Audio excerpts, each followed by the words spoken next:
दिनांक 16 जनवरी 2023 को JP palace के प्रांगण से मैं Jaipal Singh advocate ex ADGC Mainpuri Uttar Pradesh राजस्व संहिता की धारा 34 पर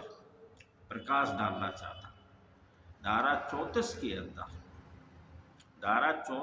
अंदर विरासत, बैनामा और वसीयत के आधार पर खातेदार के स्थान पर नए खातेदार का नाम दर्ज होता है। इस प्रक्रिया को नामांतरण कहते हैं। नामांतरण के लिए अगर मृतक खातेदार के स्थान पर उनके वारसान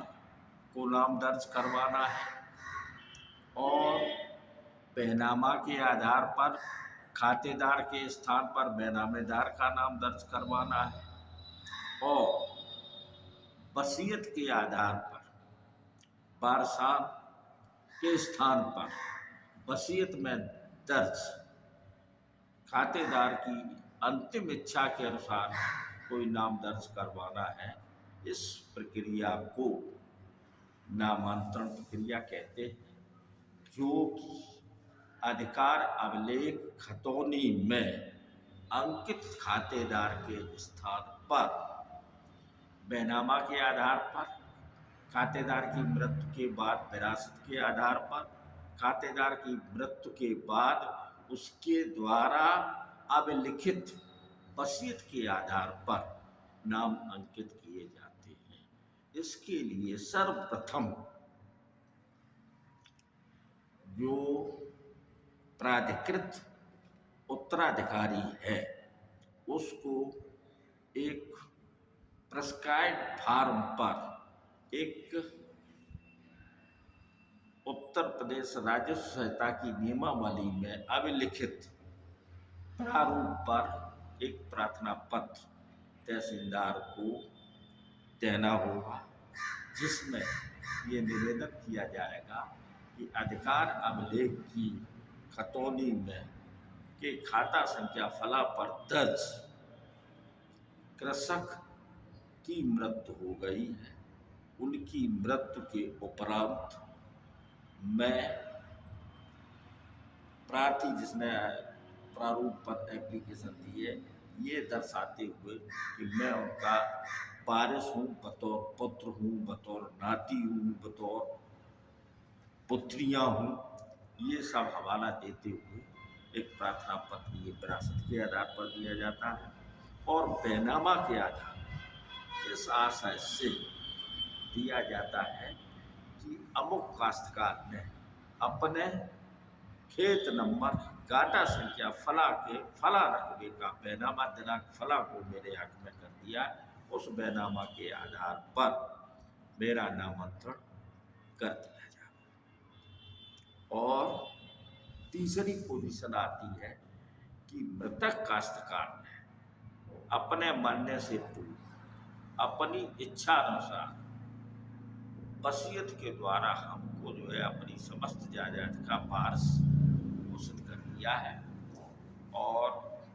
वसीयत दिनांक फला को पंजीकृत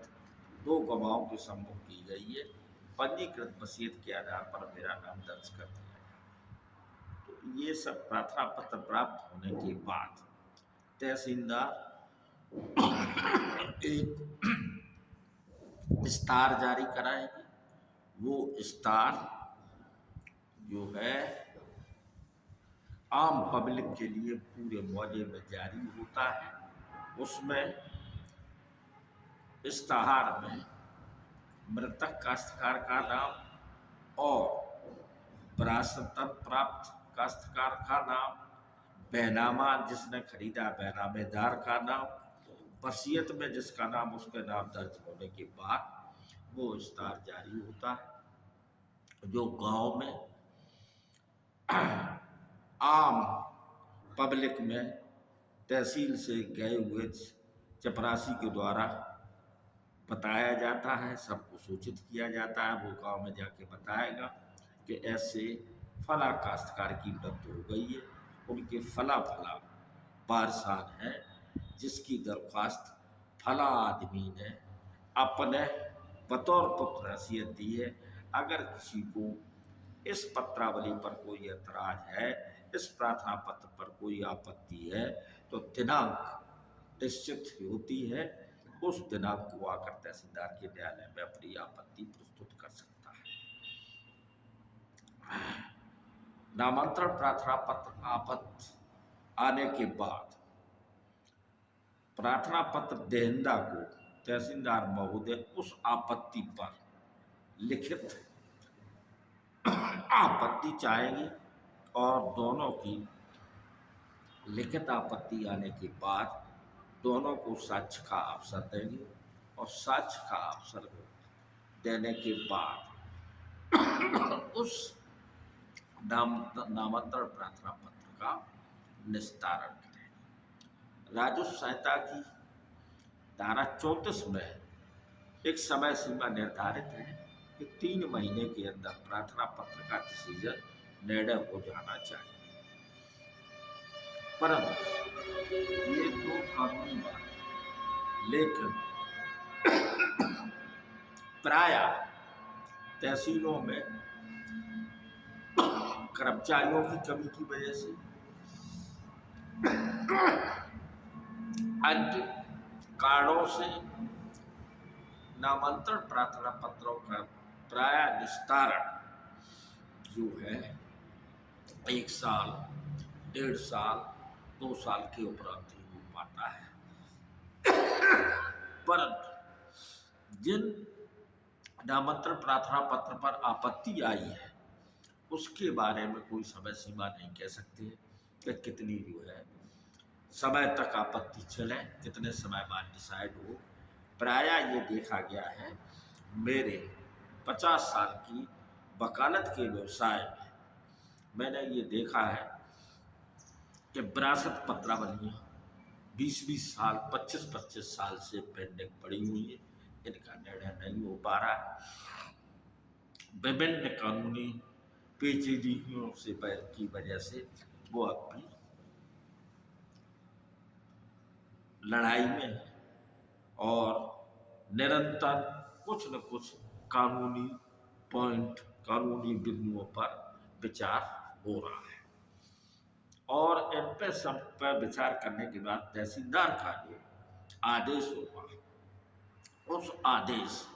से अगर कोई पक्ष सहमत नहीं है तो उस आदेश की अपील 30 दिन के अंदर उप जिलाधिकारी संबंधित तहसील के उप जिलाधिकारी के न्यायालय में करेगा। उस संबंधित उप जिलाधिकारी उस अपील को तहसीलदार के न्यायालय की पत्रावली को तलब करने के बाद उस पर गुण दोष के आधार पर निर्णय लेगा। अगर